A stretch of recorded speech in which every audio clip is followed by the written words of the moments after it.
चलिए फिर से आपका एक बार और स्वागत है सीमांश स्टडी के यूट्यूब चैनल पर।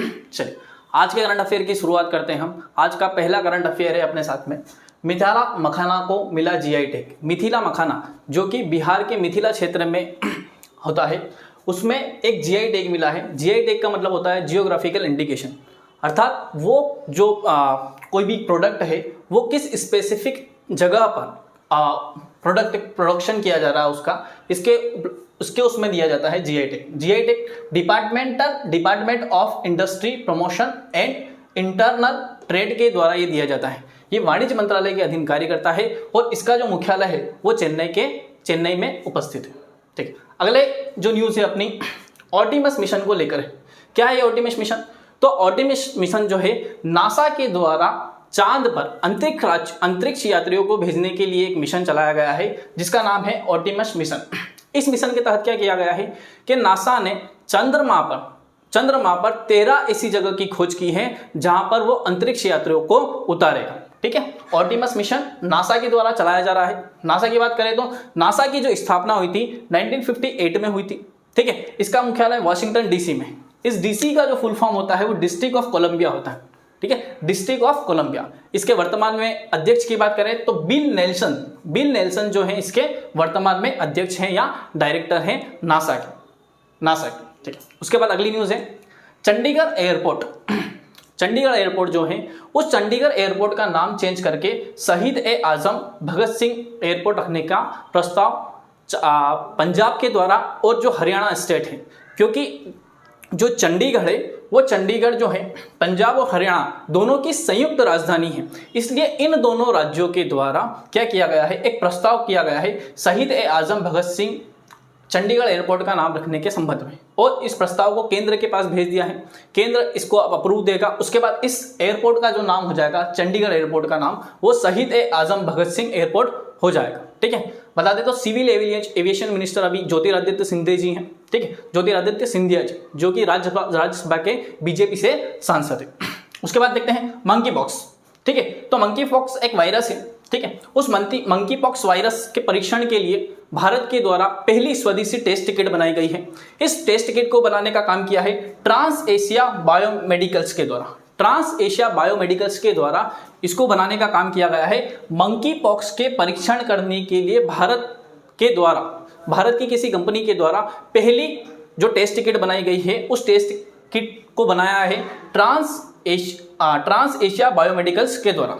सबसे पहले बता दें कि जो मंकी पॉक्स है, इस मंकी पॉक्स की जो शुरुआत हुई थी रिपब्लिक ऑफ कांगो से हुई थी। इसके संबंध में हमने एक वीडियो बना रखा है मंकी पॉक्स के ऊपर, आप उसको यूट्यूब पर जरूर देखिए हमारे चैनल। ठीक है, अगला जो दिया है वो न्यूज़ है आपातकालीन हथियारों की खरीद के लिए केंद्र सरकार ने दी मंजूरी।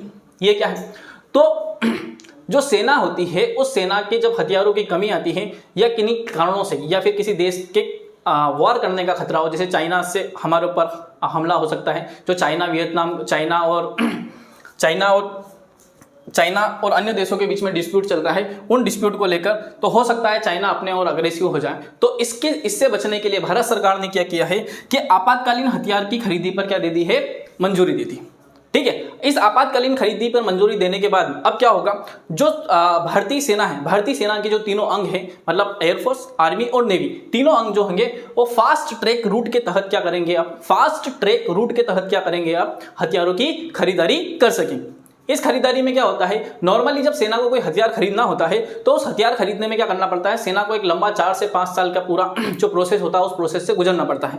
लेकिन जब आपातकालीन हथियार खरीदने की मंजूरी दे दी जाती है तो जो भारत सरकार जो आर्मी को जो डिलीवरी हो जाती है वो हथियारों की, वो 3 से लेकर 12 माह के मध्य हो जाती है। ठीक है, इससे भारतीय सेना को बहुत ज्यादा फायदा मिलने वाला है। ठीक है, अगली न्यूज है विद्यारथ स्कूल ऑन व्हील्स। ये क्या है? तो विद्यारथ स्कूल ऑन व्हील्स जो है वंचित एवं दिव्यांग बच्चों के लिए प्राथमिक शिक्षा देने के लिए, वंचित एवं दिव्यांग बच्चों के लिए जो प्राथमिक शिक्षा है उस प्राथमिक शिक्षा को देने के लिए असम सरकार के द्वारा, असम सरकार के जो हेमंत बिश्व शर्मा जी हैं, वहाँ के जो मुख्यमंत्री हैं उनके द्वारा क्या चलाई गई है, विद्यारथ स्कूल ऑन व्हील्स एक स्कीम चलाई गई है, जिसके अंतर्गत प्राथमिक स्तर पर बच्चों को शिक्षा दी जाएगी। ये 10 माह का एक प्रोग्राम है। उस 10 माह के प्रोग्राम हो जाने के बाद में क्या होगा कि इन सारे बच्चों को जो सामान्य शिक्षा प्रणाली है उस सामान्य शिक्षा प्रणाली की ओर अग्रसर कर दिया जाएगा। इसके तहत क्या क्या दिया जा रहा है, तो पाठ्य पुस्तकें दी जाएगी उन बच्चों को, ठीक है। उसके अलावा यूनिफॉर्म्स दिए जाएंगे और मिड डे मील दिया जाएगा। मिड डे मील का मतलब क्या होता है, तो जो प्राथमिक शिक्षा होती है, जो सरकारी स्कूल होते हैं, उन सरकारी स्कूलों में क्या किया जाता है, दिन के समय एक खाना दिया जाता है, ठीक है बच्चों को। ये मिड डे मील योजना, इसको बोलते हैं मिड डे मील योजना। इसकी शुरुआत 15 अगस्त 1995 को हुई थी। 15 अगस्त 1995 को इसकी शुरुआत हुई थी, 15 अगस्त 1995।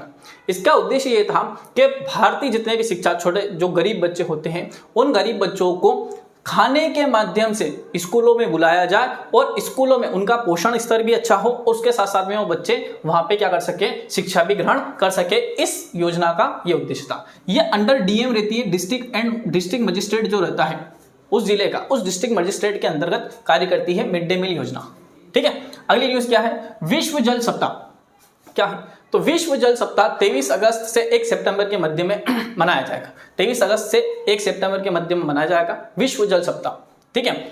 वर्ल्ड वाटर वीक मनाया जाएगा। इसकी थीम क्या है, seen the unseen value of water, seen the unseen value of water इसकी थीम है, ठीक है। जब भी कुछ अच्छी बड़ी चीज बनाई जाती है तो उसके लिए एक थीम निर्धारित की जाती है, तो इसकी थीम है seen the unseen value of water, इसकी थीम है। वहीं आपको बताते हैं एक्स्ट्रा के लिए, तो 22 मार्च को मनाया जाता है आपका विश्व जल दिवस मनाया जाता है। प्रत्येक वर्ष 22 मार्च को विश्व जल दिवस मनाया जाता है और 22 अप्रैल को मनाया जाता है आपका विश्व पृथ्वी दिवस, मतलब वर्ल्ड अर्थ डे और world water day. World water day मनाया जाता है आपका 22 मार्च को और वर्ल्ड अर्थ डे मनाया जाता है आपका 22 अप्रैल को। अगली न्यूज क्या है, तो मंडला जो है, मंडला जो एक मध्य प्रदेश का एक डिस्ट्रिक्ट है, मंडला देश का पहला कार्यात्मक साक्षर वाला जिला बना। इससे क्या मतलब है, तो मंडला जो है, मंडला जो क्षेत्र पड़ता है वो मध्य प्रदेश का एक जिला है। वहां पे क्या पड़ता है, ये एसटी क्षेत्र पड़ता है, मतलब शेड्यूल ट्राइब वाला एरिया पड़ता है, मतलब जनजाति वाला एरिया पड़ता है। इस जनजाति एरिया में क्या होता था, कुछ अधिकारी लोग अपने अधिकार का गलत इस्तेमाल करके यहाँ के लोगों का शोषण करते थे, ठीक है। तो 2020 में क्या किया गया, सरकार के द्वारा एक योजना चलाई गई और वहाँ के जितने भी महिलाएं थी और जो बुजुर्ग थे और बच्चे थे, उनको क्या दिए गई कि कार्यात्मक, मतलब उनका कार्य कर सके इतनी साक्षरता क्या करवा जाए, उनको उपलब्ध करवाई जाए। तो ये देश का पहला ऐसा जिला बन गया है जो कार्यात्मक शिक्षा वाला जिला होगा, ठीक है। वही मंडला जिले की बात करें तो मंडला जिले में मध्य प्रदेश का सबसे बड़ा टाइगर रिजर्व या national park Kanha Kisli national park स्थित है। कान्हा किसली नेशनल पार्क या टाइगर रिजर्व जो कि मध्य प्रदेश के मंडला जिले में स्थित है। अगली न्यूज है 17वां प्रवासी भारतीय दिवस, ठीक है। 17वां प्रवासी भारतीय दिवस जो मनाया जाएगा मध्य प्रदेश की व्यावसायिक राजधानी इंदौर में मनाया जाएगा। इंदौर लगातार 4 सालों से, इंदौर को एक बात और बता दें, इंदौर लगातार 4 सालों से स्वच्छ भारत सर्वेक्षण में फर्स्ट नंबर पर है। इसलिए वहां पे मतलब बहुत अप्रिशिएट करने लायक बात है कि 4 सालों से लगातार जो है इंदौर क्या है, क्या स्वच्छ भारत सर्वेक्षण में सबसे साफ जिला बना है, ठीक है। इंदौर मध्य प्रदेश की व्यावसायिक राजधानी भी है, ठीक है। इसी व्यावसायिक राजधानी में 17वां प्रवासी भारतीय दिवस मनाया जाएगा, ठीक है। प्रवासी भारतीय दिवस क्यों मनाते हैं, तो प्रवासी भारतीय दिवस मनाया जाता है 9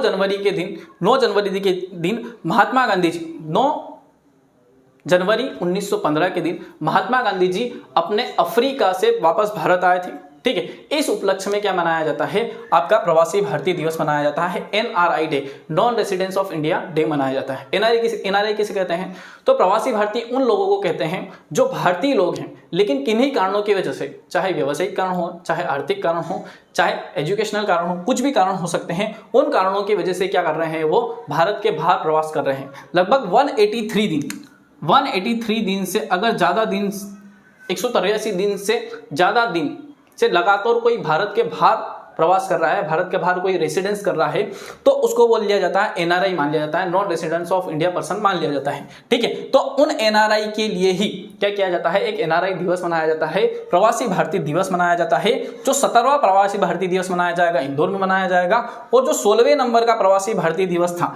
ये 16वां प्रवासी भारतीय दिवस मनाया गया था वाराणसी में, ठीक है। इसके मुख्य अतिथि के तौर पे मॉरिशस के प्राइम मिनिस्टर प्रविंद जगन्नाथ थे।